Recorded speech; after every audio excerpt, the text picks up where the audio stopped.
To create a TransferGo account, as you guys can see, I've already installed the application, and at the bottom right, you guys can see the sign up button. Click on it right now. Now this is it. All you need to do is enter your mobile number right here.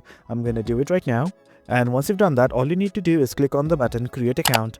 I'm gonna do that right now. Once you've done that, a verification code will be sent to your registered mobile number. Simply input it right here. And once you do that, it's gonna ask you to create a 4-digit passcode. I'm gonna do it right now. And this is it. All you need to do is click on this button, accept all. Now what you need to do is simply input your email address right here. I'm gonna input it right now. Once you've done that, all you need to do is click on continue. Now you need to fill out these details right here along with your name, date of birth and citizenship.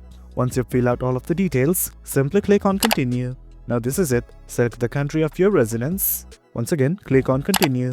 And guys, this is it. From here, simply fill out all of these details like where you will be sending money from and everything. Finally, click on continue once again. And guys, that is it. That's how you create your TransferGo account. If you guys found this video informative and for more content like this, do remember to hit like, share and subscribe. Until next time, thank you.